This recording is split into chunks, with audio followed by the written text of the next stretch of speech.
वैसे आज नहीं तो कल शराबबंदी भी हटेगा। जनसुराज के सूत्रधार प्रशांत किशोर का यह बयान आप सुन रहे थे। साफ तौर पर उन्होंने शराबबंदी को लेकर कहा कि आज नहीं तो कल शराबबंदी कानून जो है वो खत्म होकर रहेगा। देखिए, प्रशांत किशोर जनसुराज के सूत्रधार जब चुनाव प्रचार में थे और जनसुराज जब चुनावी मोड में पूरी तरीके से था, तब प्रशांत किशोर ने यह कहा था कि शराबबंदी कानून हम 2 मिनट में हटाकर खत्म कर देंगे जब मेरी सरकार आएगी। सरकार नहीं आई। अब प्रशांत किशोर ये कह रहे हैं कि देखिए, हमने 10,000 रुपए की बात की, 10,000 रुपए सरकार ने दिया महिलाओं के खाते में, पेंशन की बात की, पेंशन दिया गया, पेंशन की राशि बढ़ाई गई। इसी तरह आने वाले समय में शराबबंदी कानून भी खत्म होकर रहेगा। प्रशांत किशोर का यह दावा है। और दूसरी तरफ ये कह रहे हैं कि अगर इतना ही अच्छा कानून है तो बीजेपी शासित राज्यों में हर जगह पे ऐसा क्यों नहीं है कि शराबबंदी कानून लागू है। सुनिए प्रशांत किशोर किस तरह से बीजेपी पर तंज कसते हैं और शराबबंदी पर बड़ी भविष्यवाणी कर जाते हैं बिहार को लेकर।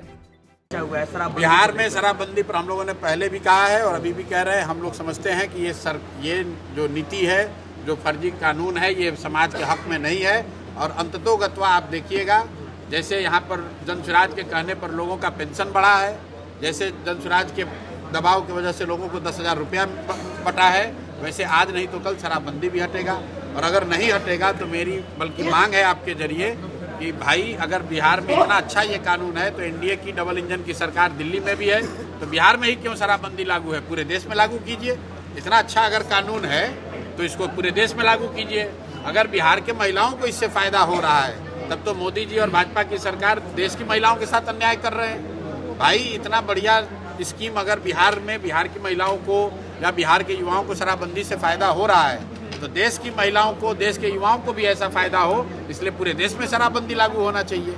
बिहार में शराबबंदी को लेकर समीक्षा की मांग लगातार उठ रही है। चिराग पासवान ने भी इन सब के बीच समीक्षा की मांग कर दी है। इससे पहले ये मांग जो है आरएलएम की तरफ से की गई। माधव आनंद जो विधायक है आरएलएम के, उन्होंने ये मांग उठाई। जीतन राम मांझी जो केंद्र में मंत्री हैं, उन्होंने, अब देखिए 2 केंद्रीय मंत्री, चिराग पासवान ने भी कहा समीक्षा होनी चाहिए। मांझी तो लंबे समय से ये बात कहते आ रहे हैं। बीजेपी के भी कई विधायकों का मानना है शराबबंदी की समीक्षा की जरूरत है। विपक्ष का भी एक बड़ा धड़ा ये मानता है, हालांकि कोई कुछ बोलता नहीं खुलकर, लेकिन किस कानून की समीक्षा होनी चाहिए। विधानसभा में भी आपने देखा कि शराबबंदी कानून को लेकर किस तरीके से माहौल बना और अब प्रशांत किशोर ये कह रहे हैं कि आने वाले समय में ये कानून खत्म होकर रहेगा। दूसरी तरफ नीतीश कुमार का ये एक तरह से कहीं तो ड्रीम प्रोजेक्ट रहा। शराबबंदी 2016 से बिहार में लागू है और मुख्यमंत्री नीतीश कुमार प्रतिबद्ध है, दृढ़ संकल्पित है इसको लागू करवाने को लेकर। उनका मानना है और जो रिपोर्ट भी आए हैं सरकार के पक्ष में, ये बात जरूर है कि